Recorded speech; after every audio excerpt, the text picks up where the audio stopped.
Hello. Today we will talk about folic acid supplementation in pregnancy.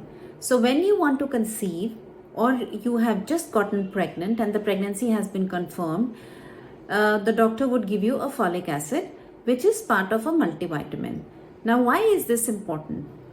Folic acid actually helps you and your baby avoid certain problems in the spinal cord and the brain, and we call them in medical language as neural tube defects.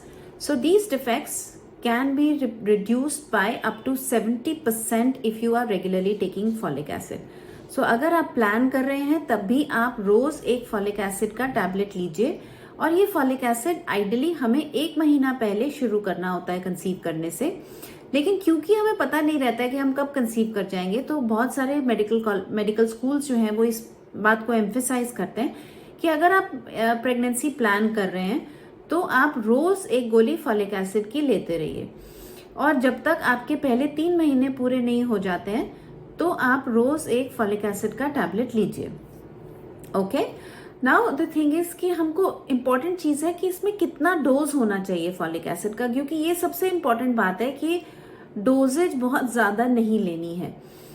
जो अगर आप normal हैं बिल्कुल और आपकी कोई high risk history नहीं है, आपका फर्स्ट बेबी नॉर्मल है, या आपका ये फर्स्ट प्रेगनेंसी है, आपकी फैमिली में किसी को जेनेटिक डिफेक्ट्स नहीं है, आपका शुगर्स नॉर्मल है, आपको कोई एंटी एपिलेप्टिक मेडिसिन नहीं चल रही हैं, तो आपको बहुत थोड़ी डोज फॉलिक एसिड चाहिए, जिसको हम 0.4 मिलीग्राम कहते हैं। तो आप अपने अगर प्रीनेटल वाइटामिन ले रहे हैं तो आप एक बार उसमें देखिए कि आपकी फॉलिक एसिड की डोज उसमें कितनी है।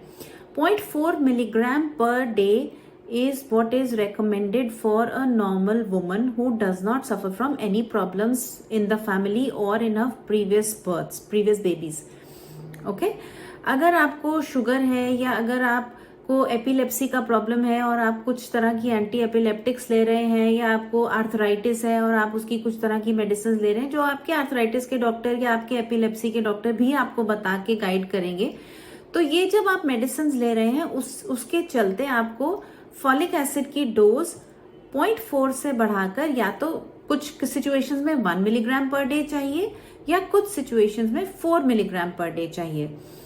लेकिन अगर आप बिना किसी रिस्क फैक्टर के इतना हाई डोज, जैसे हम कहते हैं more than 5 milligram per day आप खाते जा रहे हैं अंधाधुंध, तो आपके बच्चे में और आपको कुछ कुछ प्रॉब्लम्स होने की सिचुएशन ज्यादा हो सकती है। ऐसा कुछ रिसर्च ने इंडिकेट किया है कि अगर आप बहुत हाई डोज लेते हैं तो आपके बच्चों में एलर्जीज की प्रॉब्लम्स, ब्रीदिंग प्रॉब्लम्स और जुड़वा बच्चे होने की प्रॉब्लम्स थोड़ा सा नॉर्मल लोगों के कंपैरिजन में ज्यादा हो सकती हैं।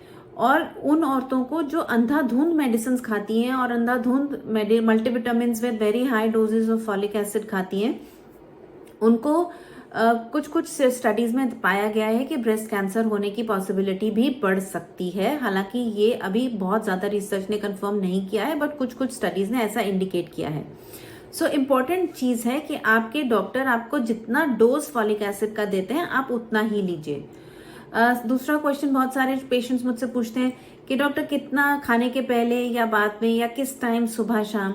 सो उसका आंसर ये है कि फॉलिक एसिड का इंजेक्शन जो है मील इंडिपेंडेंट होता है, उसका एब्जॉर्प्शन आप किसी भी टाइम खा सकते हैं, जब आपको याद आए, जब आपके लिए कन्वीनियंट हो। लेकिन जब आप दिन में एक बार खा रहे हैं तो कोशिश कीजिए कि अगर आप सुबह खा रहे हैं तो रोज सुबह एक टैबलेट खाइए, शाम को खा रहे हैं तो शाम का स्केड्यूल रखिए। ये नहीं कि एक दिन रात को खा रहे हैं और अगले दिन सुबह खा रहे हैं, फिर आप उससे अगले दिन रात को खा रहे हैं, तो ऐसे में आपका फॉलिक एसिड का एब्जॉर्प्शन थोड़ा सा गड़बड़ा जाएगा। तो कोशिश कीजिए, टाइम को स्टिक कीजिए, मील का इतना ज्यादा प्रॉब्लम नहीं है, and you have to take it with water and not milk, right.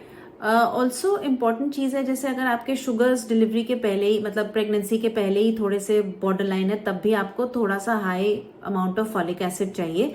और फॉलिक एसिड को प्रेफरेबली B12 मल्टीविटामिन के साथ लेंगे तो अच्छा रहेगा, क्योंकि फॉलिक एसिड जब आप लेते हैं तो B12 की जो डेफिशिएंसी होती है वो मास्क हो जाती है। तो आप इस तरह का मल्टीविटामिन लीजिए जिसमें आपके फॉलिक एसिड के साथ B12 भी मौजूद हो।